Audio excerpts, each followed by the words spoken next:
So gold is breaking back down again, as we already feared last week. So is the uptrend now finally cancelled? That's the question many traders are asking right now.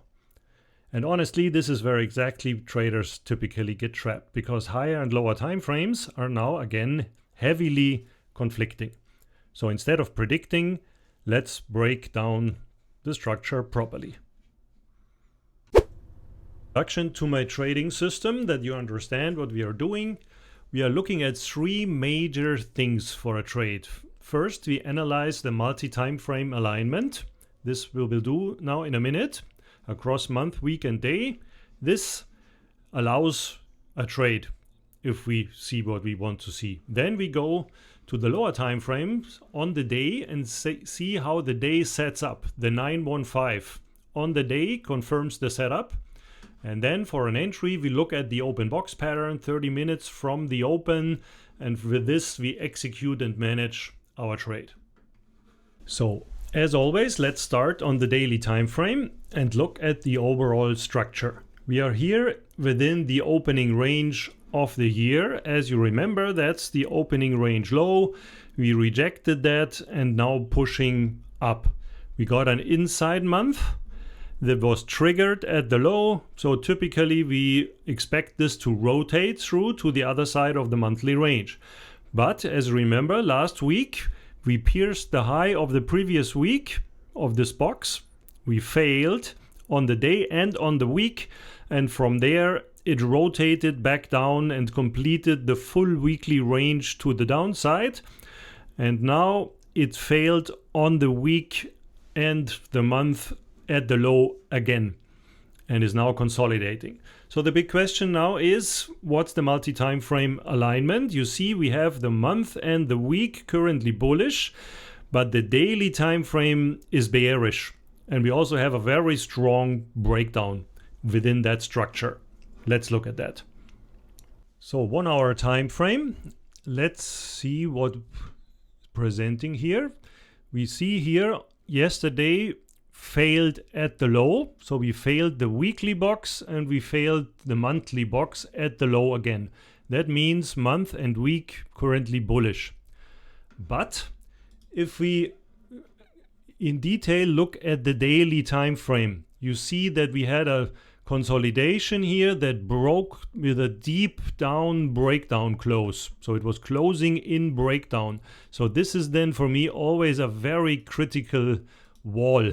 So this shows us the trend on the daily time frame, and now it's still in a broken down market on the daily time frame that failed at the low and now failed at the high and pulls back in. So we are currently in a range on the lower time frames that trapped the lows and trapped at the highs. So this is our range in a conflicting situation. You see month and week bullish, day bearish, and I would say as long as we are below this level here, I would consider the daily time frame weak. So this needs to be reclaimed.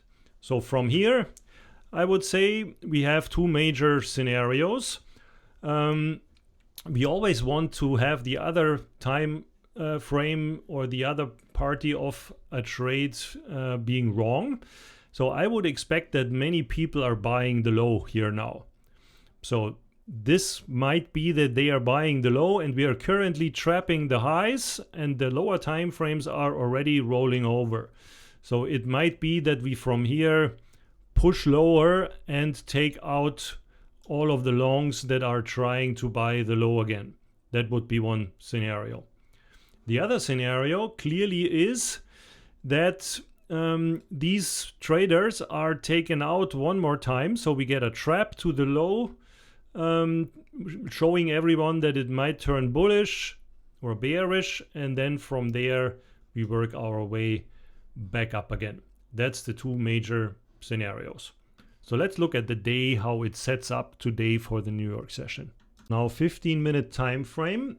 And looking at the 915 structure, so here we see again Asia yesterday was trapping the lows, New York was trapping the highs, And then here, this 8-hour box, the first one of the day, trapped the highs again.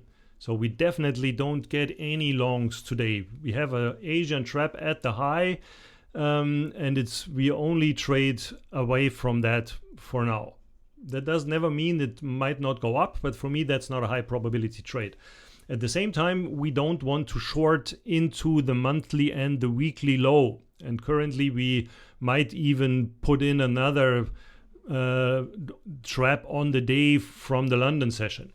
So this for me is not an attractive trading situation. What I would like to see, as just already discussed, is either a strong trap to the low that comes back up again, flipping the daily time frame bullish. So we really would need to trigger the low down here. That would be one scenario. The other scenario is that we fail at the high again and then get a day trade to come back down.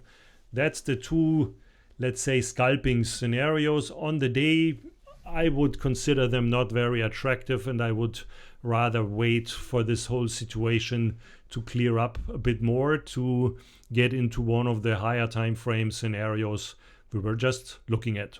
So be patient and don't push it. If you want to see how this actually plays out, we will revisit it tomorrow in our Trend Predator execution session.